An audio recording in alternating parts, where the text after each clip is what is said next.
Hello students, once again you are most welcome to your favorite YouTube channel US Classes. This video is for class 11th maths students और इस video में जो हम types of sets के बारे में discuss करने वाले हैं, ठीक है ना, कि हमारे जो सेट्स के हैं वो टाइप्स क्या है या क्लासिफिकेशन क्या है। लास्ट वीडियो में जो हमने डिस्कस किया था वो व्हाट इज सेट्स या डेफिनेशन ऑफ सेट्स, इसके बारे में डिस्कस किया था। और सेकेंडली रिप्रेजेंटेशन ऑफ सेट्स, यानी कि सेट्स को हम किस तरह से रिप्रेजेंट करते हैं, जो कि मैंने आपको बताया था। There are two forms to represent a set, one is called the roster form and the second is called the set holder form. और in this video we have to discuss about the classification of sets और types of sets. आप देख रहे होंगे right side में मैंने कुछ यहाँ पर टाइप्स ऑफ सेट्स यहाँ पर लिखे हुए हैं और वन बाई वन जो है हम इसको डिस्कस करने वाले हैं कि ये सेट्स को हम किस तरह से आइडेंटिफाई करते हैं या किस तरह से हम पहचानते हैं।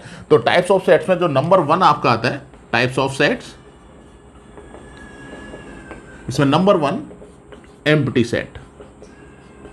ओके, एम्प्टी सेट को हम नल सेट भी बोलते हैं, ठीक है ना, नल सेट और वॉइड सेट भी इसको बोला जाता है, ठीक है। इन सबका मीनिंग एक ही है, जैसे कि आपका नाम से क्लियर है एम्प्टी सेट।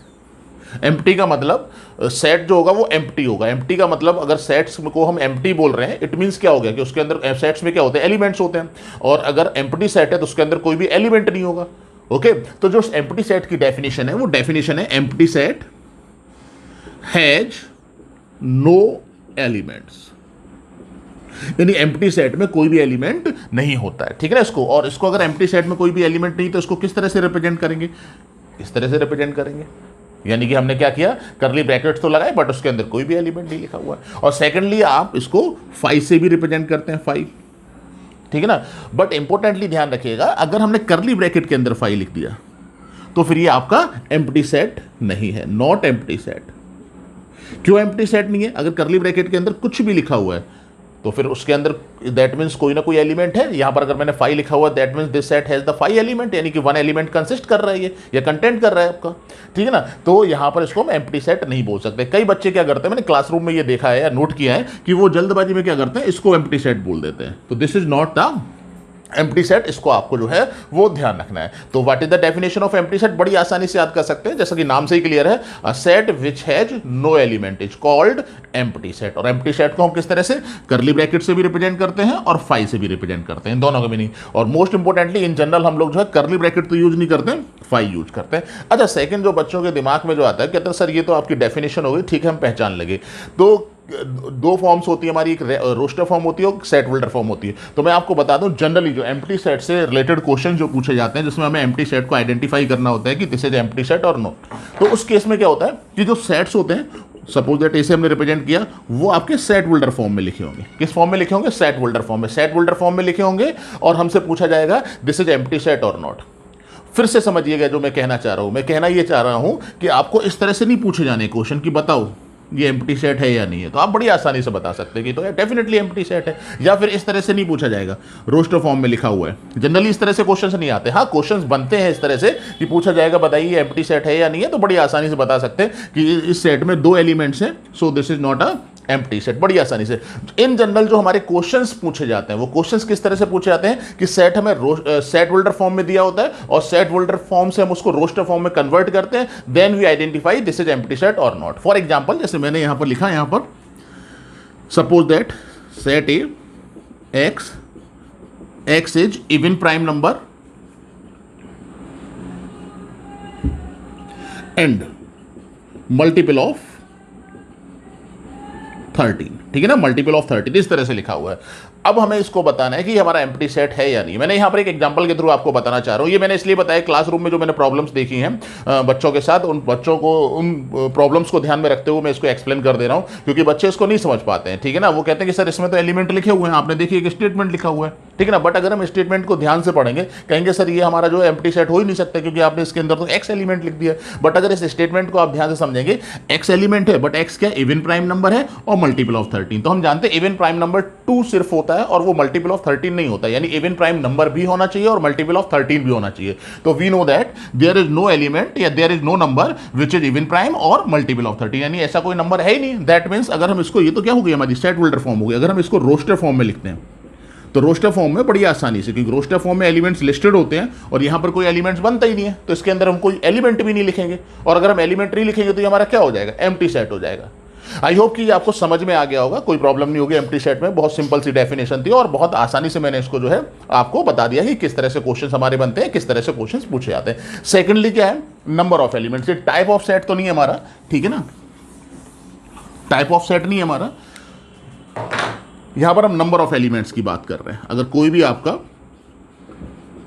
सेट गिवन है, ठीक है ना, नंबर ऑफ, देखिए नंबर ऑफ एलिमेंट्स हो गया, इसको हम कार्डिनल नंबर भी बोलते हैं। कई बुक्स में इस तरह से भी लिखा जाता है, कार्डिनल नंबर्स।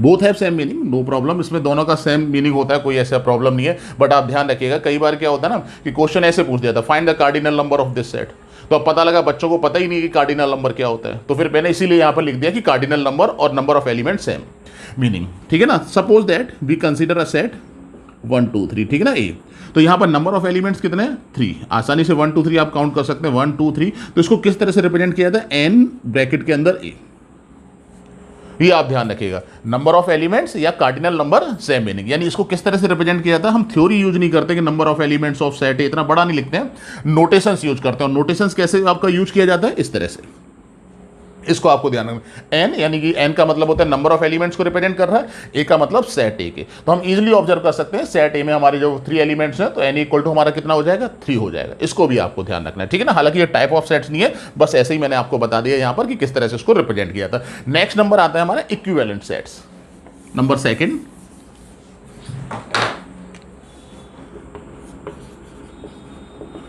इक्विवेलेंट सेट्स, देखिए इसकी डेफिनेशन को लिखने से पहले मैं इसको थोड़ा सा आपको एक्सप्लेन कर दे रहा हूं। सपोज दैट यहां पर ए इक्वल टू लिखा हुआ 1 2 3, ओके। बी मैंने सेट कोई भी कंसीडर किया यहां पर, suppose that A B C, ठीक है ना। मैंने सी एक सेट कंसीडर किया, 1 -1 1 2 3 यहां पर कंसीडर किया, ठीक है। इक्विवेलेंट सेट्स में क्या होता है, नंबर ऑफ एलिमेंट्स जो है, क्योंकि इक्विवेलेंट सेट्स को मुझे थोड़ा सा डिस्कस करना था, इसीलिए मैंने उससे पहले आपको नंबर ऑफ एलिमेंट्स के बारे में, number of elements of sets के बारे में आपको जो है वो इससे पहले मैंने आपको बता दिया कि क्या होता है। इक्विवेलेंट सेट्स बहुत ही सिंपल सी डेफिनेशन है, 2 सेट्स अगर इक्विवेलेंट हो जाएंगे अगर उनके नंबर ऑफ एलिमेंट्स सेम हो या कार्डिनल नंबर सेम हो, इसको आपको ध्यान रखना है, ठीक है ना। थोड़ा सा मैं एक बार फिर से रिपीट करता हूं, इसको आप ध्यान रखिएगा। 2 sets are said to be equivalent if they have exactly equal number of elements, ठीक है ना। वहां पर जो एलिमेंट्स होने चाहिए वो इक्वल नंबर में होने चाहिए, सेम एलिमेंट्स नहीं, इक्वल नंबर ऑफ एलिमेंट्स, इसको आपको ध्यान रखना है। अगर हम बात करें सपोज दैट ए और बी, क्या ये इक्विवेलेंट है, यस इक्विवेलेंट है, क्योंकि देखिए आप सेट ए में भी हमारे 3 एलिमेंट्स हैं और बी में भी हमारे 3 एलिमेंट्स हैं, तो सेट ए और बी क्या हो जाएंगे, हमारे इक्विवेलेंट हो जाएंगे। अगर बी और सी की अगर हम बात करते हैं तो क्या ये इक्विवेलेंट है, डेफिनेटली नहीं है, क्योंकि यहां पर बी सेट में जो है वो 3 एलिमेंट्स है और सी में हमारे कितने एलिमेंट्स है, 4 एलिमेंट्स है, तो नंबर ऑफ एलिमेंट्स इक्वल नहीं है। सो दैट्स वाई इसमें हम कह सकते हैं कि ये इक्वल है because of n A equal to n B, ये इक्वल नहीं है because of n B is not equal to n C. आसानी से आपको समझ में आ रहा होगा, बहुत ज़्यादा एक्सप्लेन नहीं करूंगा इसको। और सिमिलरली इसी तरह ए और सी की बात करते हैं तो ए और सी भी जो हमारा है वो इक्विवेलेंट नहीं है because n A is not equal to n C. बड़ी आसानी से समझ सकते हैं, सी में हमारे 4 एलिमेंट्स हैं और ए में हमारे, तो अगर मुझे डेफिनेशन अगर लिखनी हो तो किस तरह से हम इसकी डेफिनेशन लिखेंगे, ये समझ में आ गया होगा। इसके बाद डेफिनेशन लिखना आप लोगों के लिए बड़ी आसान हो जाता है, ठीक है ना। 2 sets, suppose A and B are set to be equivalent if they have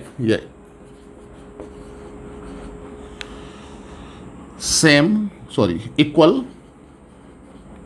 number of elements. इस एग्जांपल्स को समझने के बाद ये डेफिनेशन को बड़ी आसानी से आप यहां पर लिख सकते हैं, कहीं कोई प्रॉब्लम नहीं है, ठीक है ना। इसी तरह नेक्स्ट आता है नंबर आपका finite set, number 3rd।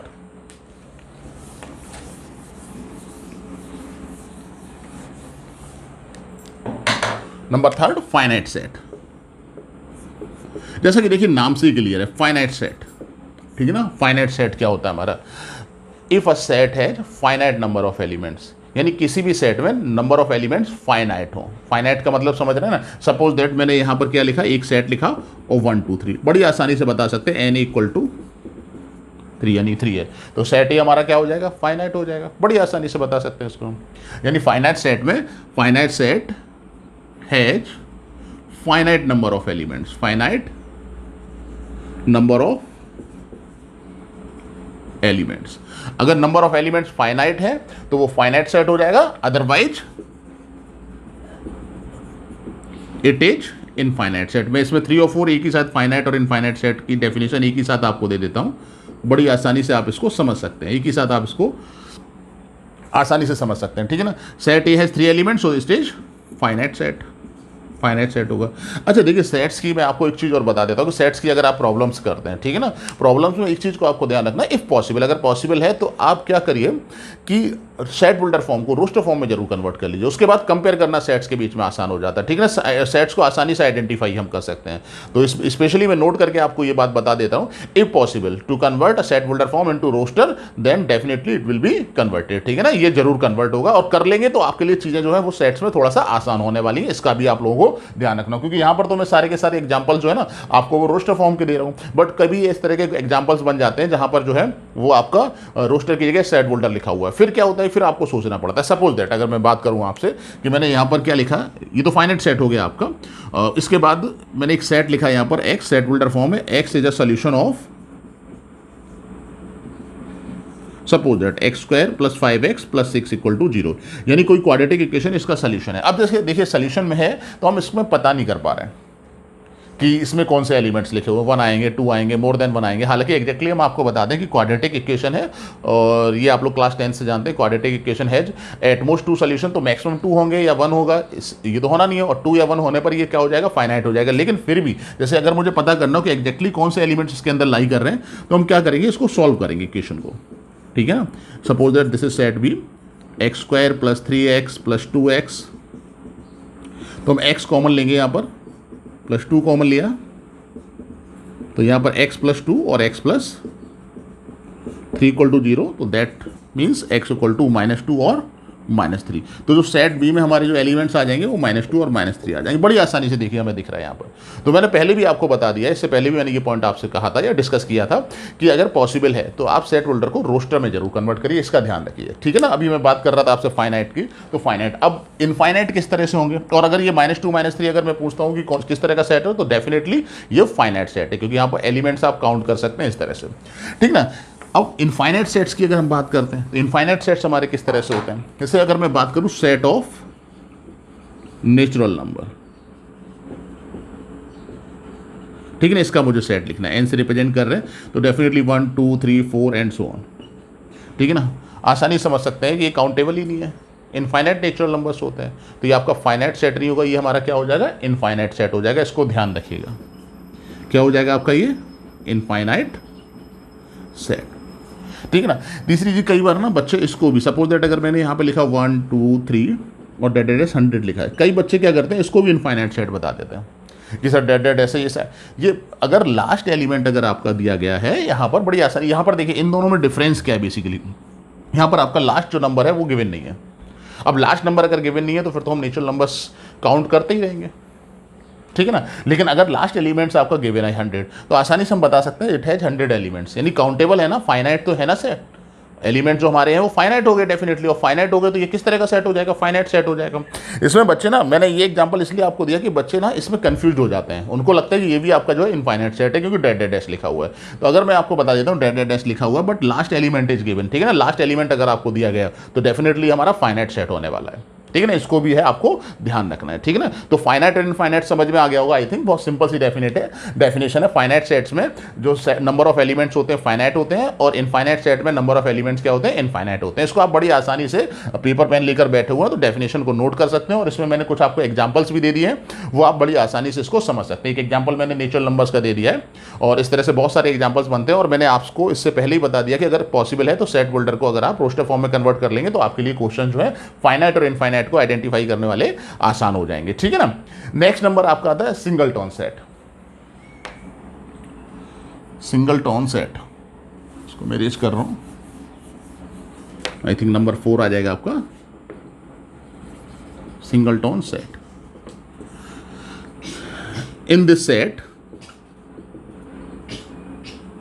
This set there is exactly 1 element. अगर किसी भी सेट में सिर्फ एक एलिमेंट है, ठीक है ना, तो हमारा क्या हो जाएगा, सिंगलटन सेट हो जाएगा। बड़ी आसानी से इसको समझ सकते हैं, ठीक है ना, डेफिनेशन के अकॉर्डिंग। अगर सपोज दैट मैंने एक सेट लिखा यहाँ पर और इसके अंदर एक एलिमेंट लिख दिया 1, ठीक है ना, ये सिंगलटन सेट है, या सिंगलटन सेट है। अगर मैंने एक दूसरा सेट लिखा 1 = ये आपका सिंगलटन सेट हो जाएगा आपका, सिंगलटन सेट। एक सेकंड मैंने आपको लिए सेट लिखा 1,2, सपोज दैट ये सिंगलटन सेट है, नॉट सिंगलटन सेट, क्योंकि इसमें कितने एलिमेंट्स हैं, 2 एलिमेंट्स हैं। बड़ी आसानी से समझ सकते हैं। सेट होल्डर फॉर्म में कभी कभी इस तरह से लिखते हैं, अगर सेट होल्डर फॉर्म में कोई सेट लिखा हुआ है, सपोज दैट मैंने सी सेट लिया, ठीक है ना, और यहाँ पर x, such that x is even prime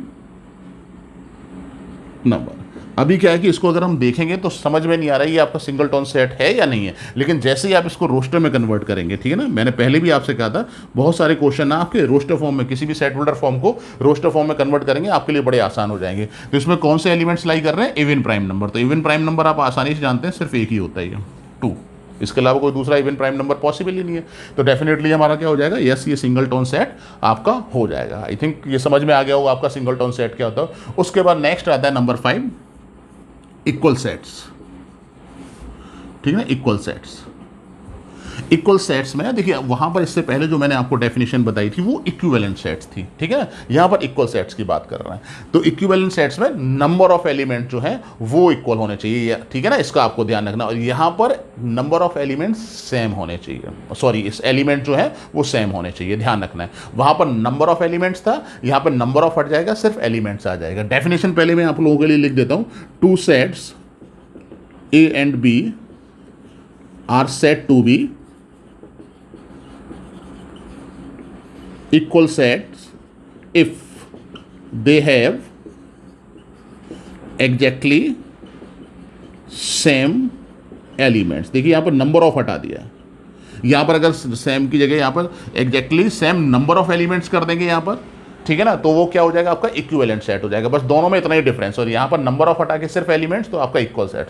suppose that मैंने कोई भी यहां पर सेट लिया 1 2 3, ठीक है ना, और बी एक सेट लिया मैंने 1 2 3 या 3 2 1 या 2 3 1 कोई भी। तो यहां पर देखिए जो एलिमेंट्स हैं वो सेम है, तो in this case we can say that set A equal to set. अब जनरली क्वेश्चंस कैसे बनते हैं इसमें मैं आपको बता दूं। क्वेश्चन इस तरह से बनते हैं कि आपको सेट होल्डर फॉर्म में सेट्स दिए होंगे और हमें आइडेंटिफाई करना होगा कि इक्विवेलेंट सेट्स हैं, सॉरी इक्वल सेट्स हमारे हैं या फिर नहीं है। तो आप ध्यान रखिएगा, सेट होल्डर से हम रोस्टर में कन्वर्ट करेंगे और उसके बाद हमारे लिए बड़ी आसान हो जाएगी आइडेंटिफाई करना कि हमारे इक्वल सेट्स हैं या फिर नहीं है, ठीक है ना। चलिए एक और एग्जाम्पल मैं आप लोगों को दे देता हूं। सपोज दैट सेकेंड एग्जाम्पल, मैंने एक सेट लिखा है यहां पर इक्वल टू 1 3 5 7, ठीक है ना, और एक बी सेट मैंने यहां पर लिखा हुआ है x such that x is odd natural number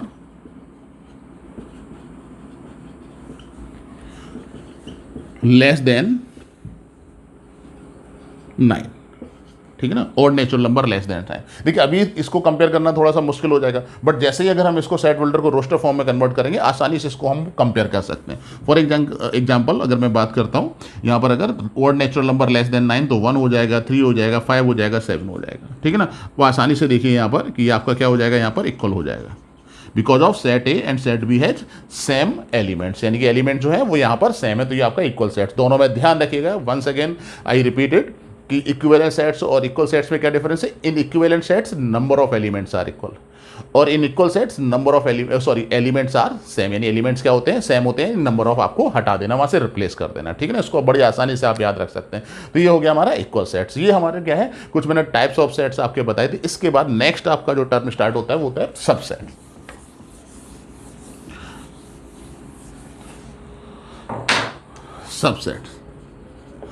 subsets को डिफाइन करने से पहले या डेफिनेशन लिखाने से पहले मैं एक एग्जांपल देना चाहूंगा जिसकी हेल्प से बड़ी आसानी से आप सबसेट्स को पहचान सकते हैं, डिफाइन कर सकते हैं। सपोज दैट मैंने एक सेट ए लिया 1 2 3, ठीक है, सेट बी लिया हमने -1 1 2 3 4 7, इस तरह से लिखा हुआ है।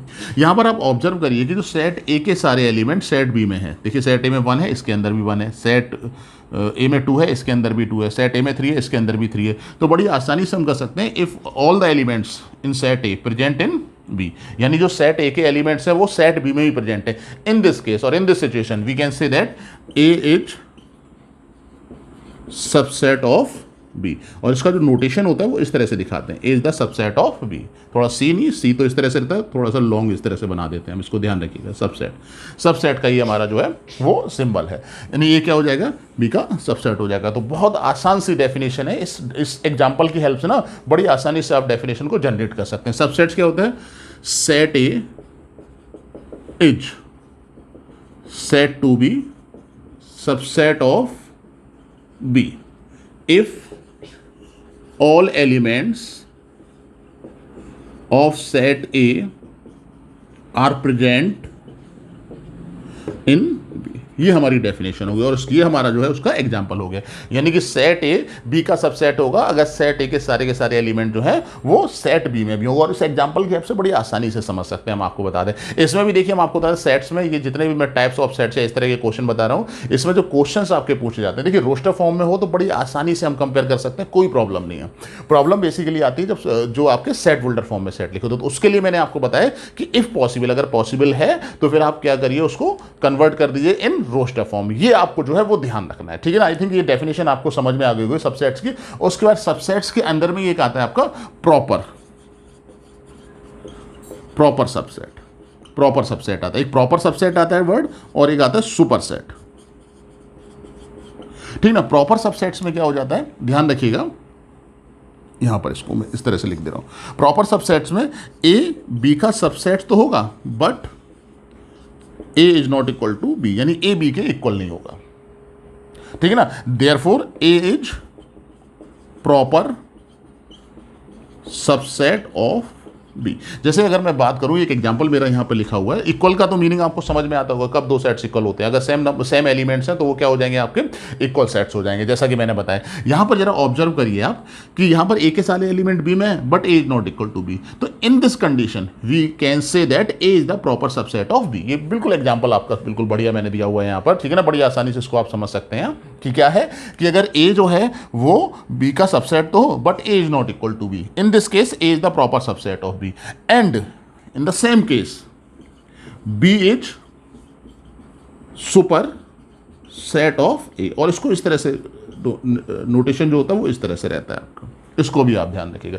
B is the superset of A, यानी B जो है वो क्या हो जाएगा, सुपर हो जाएगा, ठीक है ना। सुपर क्यों हुआ, क्योंकि A के सारे एलिमेंट्स उसके अंदर लाई कर रहे हैं, उसके बाद कुछ एक्स्ट्रा एलिमेंट, इसमें भी आपको ध्यान रखना है कि इक्वल नहीं है। इसको आप ऐसे भी ध्यान रख सकते हैं, इक्वल नहीं है इसका मतलब कुछ एक्स्ट्रा एलिमेंट B में होंगे तभी इक्वल नहीं होगा, ठीक है ना। तो अगर B A का सुपर सेट है तो A के सारे एलिमेंट तो B में होंगे और साथ साथ एक कम से कम एक एक्स्ट्रा एलिमेंट जो है उसके अंदर लाई कर रहा होगा। आई होप कि ये समझ में आ गया होगा आपको कि किस तरह से लिखते हैं, ठीक है ना। ये हमारा क्या हो गया, प्रॉपर सबसेट हो गया और सुपर सेट हो गया, ठीक है ना। यहां पर थोड़ा सा और मैं डिस्कस करूंगा आपसे कि कई बुक्स में ना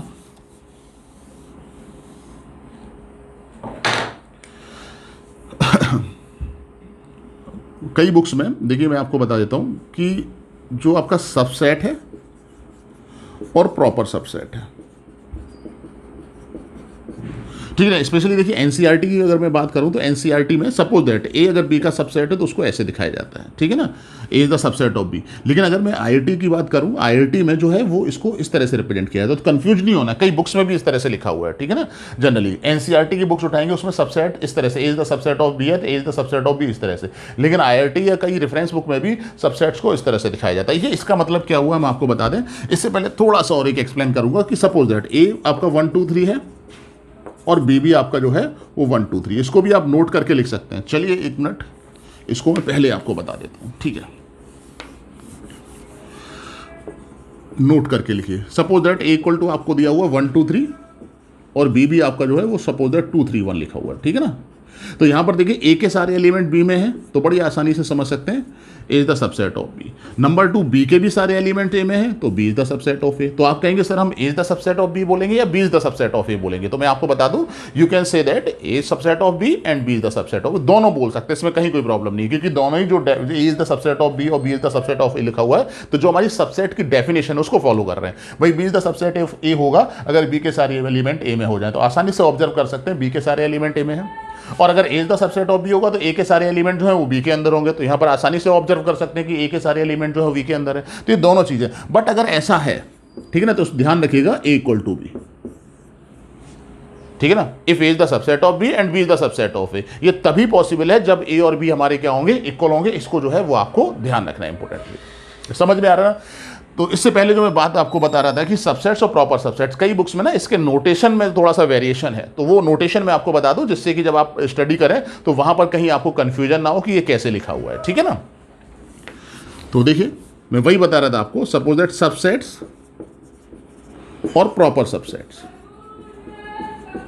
ठीक है ना। तो एनसीईआरटी में मैं आपको बता दूं कि एनसीईआरटी में और आईआईटी वगैरह में जो यूज किया जाता है, एनसीईआरटी में सबसेट्स को इस तरह से दिखाते हैं और आईआईटी में सबसेट्स को इस तरह से दिखाते हैं, और यहाँ पर इक्वल का साइन भी लगा देते हैं यहाँ पर। इसका मीनिंग मैं आपको बता दूं, क्योंकि ए जो है बी का सबसेट तो है, साथ साथ इक्वल भी हो सकता है, ये यहाँ पर ये रिप्रेजेंट करता है। या फिर आपको अगर नहीं समझ में आ रहा है, क्योंकि आपने देखा था कि इक्वल वाले केस में भी जो मैंने अभी एक एग्जांपल दिया था, सबसेट तो था, साथ साथ इक्वल भी था ए बी के, ठीक है ना। तो वहां पर इस तरह से भी नोट करते हैं। और प्रॉपर सबसेट को एनसीईआरटी में इस तरह से दिखाते हैं, A subset of B but A is not equal to B, यानी कि अगर ए जो है बी का प्रॉपर सबसेट है तो प्रॉपर सबसेट को हम इस तरह से एनसीईआरटी में दिखाते हैं, ए सबसेट ऑफ बी, इस तरह का सिंबल, बट यहां पर नोट करना पड़ेगा A is not equal to B.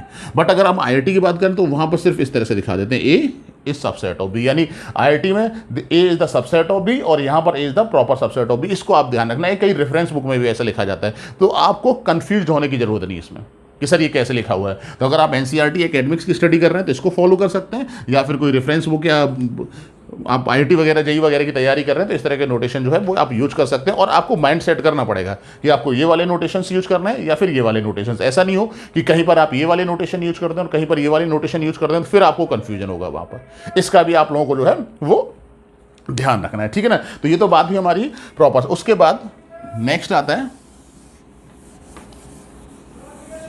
Note करके आप लिख सकते हैं यहां पर, नोट करके क्या, five is subset number of every set या ईच सेट, जो भी आप लिखना चाहें, ठीक है ना।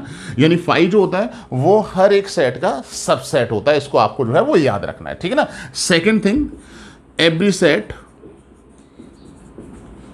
इज सबसेट ऑफ इटसेल्फ, यानी खुद का सबसेट होता है। जैसे अगर हम बात करें ए is the subset of A, ये ट्रू है या फॉल्स है, डेफिनेटली ट्रू है, यानी कोई भी सेट खुद का सबसेट जरूर होगा, इसको आपको ध्यान रखना है, ठीक है ना। और जैसे फाइव को अगर लिखना है तो five is the subset of A या बी, वट एवर, कोई भी सेट अगर आप यहाँ पे लिखते हैं, कोई भी सेट है तो ये ट्रू है या हमारा फॉल्स है, तो ये भी हमारा ट्रू होगा, इसको भी आपको ध्यान रखना है। जिसको नोट करके जो है वो आप लिख सकते हैं, क्या, five subset of every set, और second every set is a subset of itself, ठीक है ना। तो इसको भी आप नोट कर सकते हैं। नेक्स्ट हमारा जो आता है यहां पर अगर किसी भी सेट के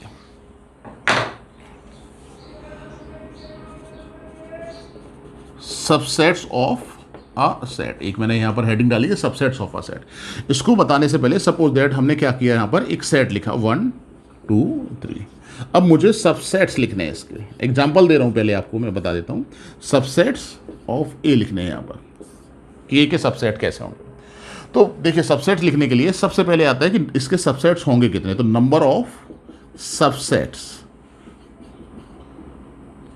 ऑफ ए, सबसे पहले हम ये फाइंड आउट करेंगे, ठीक है ना, number of subsets of A. तो इसका फॉर्मूला होता है 2 की पावर n। यहां पर n क्या होता है, where n is number of elements of set A, ठीक है ना। जैसे इसको थोड़ा सा मैं और आपको डिस्क्राइब कर देता हूं। सपोज दैट ए हमारा कोई सेट दिया हुआ 1 2 3, अब मुझे इसमें नंबर ऑफ सबसेट्स ऑफ ए बताने हैं, नंबर ऑफ सबसेट्स ऑफ ए अगर ये फाइंड आउट करना है तो 2 की पावर n, n यहां पर कितना हो जाएगा, 3। क्यों 3 हो जाएगा यहां पर, क्योंकि यहां पर आप देख रहे हैं कि 3 एलिमेंट्स लिखे हुए हैं, ठीक है, number of element, that means 8। यानी अगर मुझे सेट ए के सबसेट्स लिखने हैं तो वो कितने होंगे, 8 होंगे। पहली चीज सबसे पहले आपको ये आइडेंटिफाई करना है कि नंबर ऑफ सबसेट। अब सेकंड थिंग, क्वेश्चन जो आपके बुक्स में पूछे जाते हैं, कई बार कहा जाता है कि हाँ जो 8 सबसेट्स होते हैं उनको आपको यहाँ पर लिखना भी पड़ेगा कि वो 8 सबसेट्स कौन कौन से होंगे।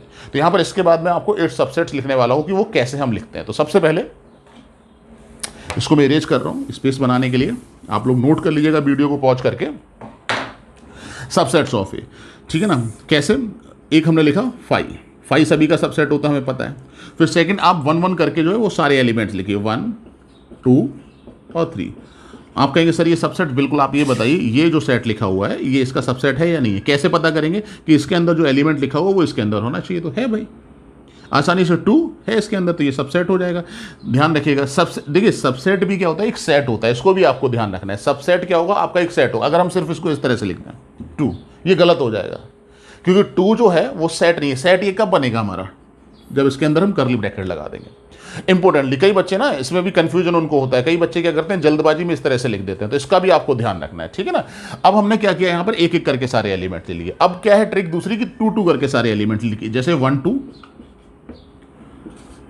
2 1 नहीं ले सकते हम, 2 1 अगर ले लेंगे तो ये बोथ हैव सेम मीनिंग, ठीक है ना। आपको मैंने बताया था ऑर्डर चेंज करने से क्या होता है, वो सेट वही रहता है, यानी जो 1 2 एलिमेंट इसमें भी लाई कर रहे हैं, इसलिए इसका ध्यान रखना है। 1 2 हो जाएगा आपका, 2 3 लिखिए या 3 2 लिखिए, कोई दिक्कत नहीं है, और 1 3, यानी 2 2 करके हमने सारे एलिमेंट ले लिए। अब हो सकता है आपको चेक करने में प्रॉब्लम आए कि भैया ये सब सेट है, तो इसको बड़ी आसानी से चेक कर सकते हैं। देखिए यहाँ पर जरा आप देखिए 1 2 जो सेट हमारा लिखा हुआ है, ये इस वाले सेट का सबसेट है या नहीं है, तो इसके अंदर जो हमारे एलिमेंट्स लिखे हुए हैं आप चेक कर सकते हैं इसके अंदर है या नहीं है। अगर इसके अंदर है तो we can say that it is a subset, तो यानी ये भी हमारा सबसेट हो गया। उसके बाद हमने 2 2 करके सारे एलिमेंट ले लिए, अब हम 3 3 करके, तो 3 3 करके सिर्फ आपका एक ही पेयर बनेगा, ये एक ही कॉम्बिनेशन बनेगा 1 2 3। आप 3 2 1 कर देंगे तो वही हो जाएगा। आई होप कि ये समझ में आ गया होगा। फिर से मैं इसको एक बार रिपीट कर रहा हूँ, जरा ध्यान से समझिए कैसे लिखा। 5 आपको जब भी सबसेट्स किसी भी सेट के लिखने हो तो 5 जो है वो हमेशा लिखा जाएगा, इसको आपको जो है वो ध्यान रखना है, ठीक है ना। फिर एक एक करके आप सारे एलिमेंट लिखे, 1 लिया करली ब्रैकेट में क्लोज, 2 लिया हमने करली ब्रैकेट में क्लोज, फिर 3 लिया, ये भी हमारे सारे सबसेट्स हो जाएंगे। फिर हम 2 2 करके एलिमेंट्स, क्योंकि सारे जब 1 1 करके मैंने सारे एलिमेंट्स ले लिए, उसके बाद हम 2 2 करके सारे एलिमेंट्स लेंगे, तो एक हमारा 1 2 का बन जाएगा, फिर 2 3 का बन जाएगा, और एक 1 3 का बन जाएगा। ध्यान रखिएगा मैंने कहा है 1 2 और 2 1 जो है वो अलग अलग नहीं है, ये एक ही सेट्स को रिप्रेजेंट करता है, ठीक है ना। और फिर उसके बाद 3 3 करके लेंगे तो एक ही कॉम्बिनेशन बनेगा ये। और इससे पहले जो मैंने आपको कहा था कि इसके नंबर ऑफ सबसेट्स 8 होंगे सेट ए के, वो भी आप काउंट कर सकते हैं, 1 2 3 4 5 6 7 8, ये उसको भी आपका जस्टिफाई कर रहा है। ये समझ में आ गया होगा कि किसी भी सेट्स के सबसेट्स को हम कैसे लिखते हैं। ये उसका नेक्स्ट आता है डेफिनेशन की। अगर हम बात करें तो डेफिनेशन तो कुछ लिखनी नहीं है इसमें, तो सिर्फ सबसेट्स आपको फाइंड आउट करने हैं कि भाई अगर क्वेश्चन होगा तो वो आपको ये नहीं कहेगा कि what is the definition of subsets of set ए, कुछ नहीं लिखना है। वहां पर क्वेश्चन आपका कैसे बनेगा कि वहां पर क्वेश्चन लिखा होगा, कोई भी सेट आपको गिवन होगा और लिखा जाएगा to find the subset of this set, इस तरह के क्वेश्चन बनते हैं। तो डेफिनेशन की तो बात ही नहीं होती यहाँ पर, ठीक है ना। आई होप कि ये क्लियर हो गया होगा आपको। और इसके बाद बहुत छोटा सा आपका जो है वो पावर सेट, ठीक है ना। पावर सेट, पावर सेट को पहले मैं एक्सप्लेन कर दूं कि पावर सेट होता क्या है। पावर सेट, वैसे तो पावर सेट को हम इस तरह से कहेंगे power set of a set, यानी किसी भी सेट का हम पावर सेट निकालते हैं, ये करेक्ट आपका लिखा हुआ है यहाँ पर, power set of a set. For example कि जैसे आपका एक कोई सेट लिखा हुआ 1 2 3, अब मुझे इसका पावर सेट बताना है, तो सबसे पहले पावर सेट को क्या करें हम, सबसे पहले क्या करेंगे, इस सेट के सारे सबसेट्स को लिख लेंगे। लिख लिया सबसेट्स को, उसके बाद ये हमारे सारे के सारे क्या हो गए, सबसेट हो गए। अभी अभी लिखा था, कहीं कोई प्रॉब्लम नहीं है इसमें, ठीक है ना। A = 1 2 3 लिखा हुआ, सारे सबसेट लिखे, इन सारे के सारे सबसेट्स को आपने करली ब्रैकेट में क्लोज कर दिया। जैसे ही करली ब्रैकेट में हम क्लोज करेंगे तो हमारा क्या हो जाएगा, फिर से ये सेट हो जाएगा पूरा का पूरा। ये क्या है, अंदर एलिमेंट्स हैं, क्योंकि करली ब्रैकेट के अंदर कुछ भी लिखा होता है वो एलिमेंट्स हैं।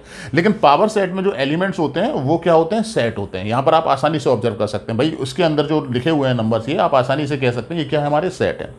और इसका जो नोटेशन होता है वो इस तरह से दिखाते हैं, PA। शायद आपको समझ में आ गया होगा। एक एग्जांपल और दे दूंगा अभी बड़ी आसानी से, प्रॉब्लम कंफ्यूज मत होइएगा, मैं एक एग्जांपल और आपको बता दूंगा कि कैसे करते हैं इसको हम, उसमें कहीं कोई प्रॉब्लम नहीं है। तो डेफिनेशन की अगर हम बात करें तो पावर सेट क्या है, पावर सेट, यहां पर डेफिनेशन लिख रहा हूं, power set of set A is denoted